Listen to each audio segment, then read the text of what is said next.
শ্বশুরবাড়িটা হচ্ছে এমন একটা জায়গা যেখানে তুমি মাসে 30 দিনই ভালো কাজ করো না কেন সেটা কিন্তু কারোর চোখে পড়বে না বা তোমাকে কিন্তু কেউ বুঝবে না।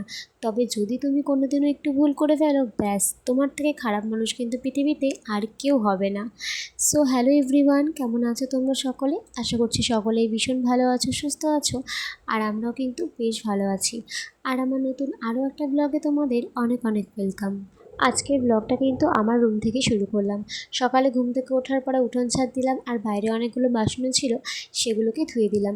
আর ঘরে এসে দেখি আমার ছেলে ঘুম থেকে উঠে পড়েছে, সেজন্য আগে ওকে ফ্রেশ করে নিলাম, আর তারপর কিন্তু খাবারটা বানিয়ে নিয়েছিলাম।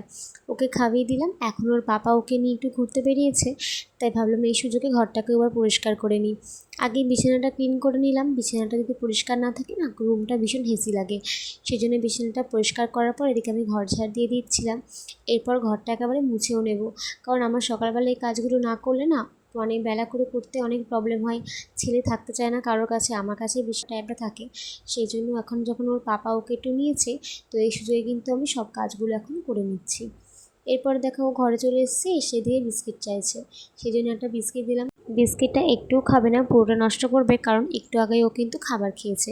এরপর আমি ব্রাশ করতে গিয়েছিলাম, ফ্রেশ হয়ে চলে আসলাম, আর এখন কিন্তু আমি চুলটাকে চিরুনি করে নিচ্ছি। আর এখন না আমার ভীষণ চুল ওঠে। প্রেগনেন্সির সময় চুলটা ভীষণ ভালো হয়ে গিয়েছিল, চুল উঠতো না, আর চুলের কিন্তু ভীষণ গ্রোথ হয়েছিল। কিন্তু এখন আফটার ডেলিভারির পর না চুলটা ভীষণ খারাপ হয়েছে। কেন হয়ে গেছে এরকমটা জানি না। আর এখন দেখো আমার ছেলে না এক পা দুপা করে হাঁটতে চায় আর পড়ে যায়, সেরকমভাবে একটা হাঁটতে পারে না। এদিকে একটু চা খেয়ে নিলাম, আর দেখো যতই কাজ করি না কেন কাজ কিন্তু শেষই হতে চায় না।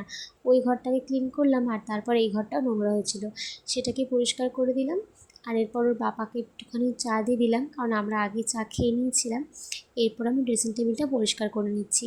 ড্রেসিং টেবিলটা প্রত্যেক দিন পরিষ্কার করলেও না ভীষণ নোংরা হয়, আসলে ব্ল্যাক কালার তো, আর ধুলোটা জমে যায়, খুব খারাপ লাগে দেখতে।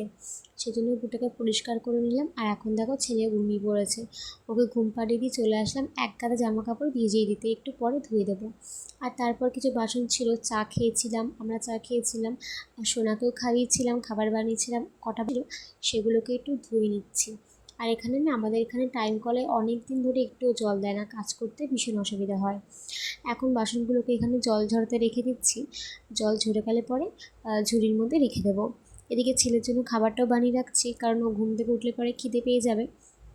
আজকে সকালে ওকে সেরেলাক দিচ্ছি, আর সাথে একটু চ্যাগরি পাউডার দিচ্ছি, একদম অল্প। আর তারপর আমরাও সকালবেলা ব্রেকফাস্ট করে নিলাম। আর এরপর ছেলে ঘুম থেকে উঠে পড়েছিল, তো ওকে খাইয়ে স্নান করিয়ে দিলাম। এরপর সব জামা কাপড়গুলো ধুয়ে দিয়েছিলাম, আর আজকে কিন্তু ভীষণ সুন্দর রোদ উঠেছে।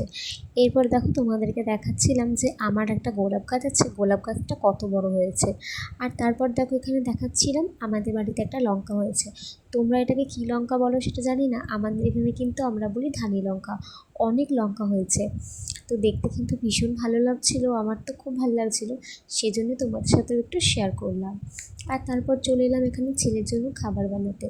মানে সারাটা দিন বেশিরভাগ টাইমটা কিন্তু আমার ছেলের পেছনেই চলে যায়। আর এখানে একটু ডিম সিদ্ধ বসিয়ে দিয়েছি, এটাই ওকে আজকে খাওয়াবো। আর দেখো খাওয়া নিয়ে কত ঝামেলা, ঠিকঠাক করে একদিনও খেতে চায় না।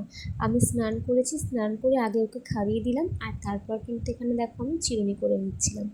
তো আজকের ভিডিওটা এইটুকুই। ভিডিওটা কেমন লাগলো অবশ্যই কমেন্ট করে জানিও, আর ভালো লাগলে আমার চ্যানেলটাকে সাবস্ক্রাইব করে দিও।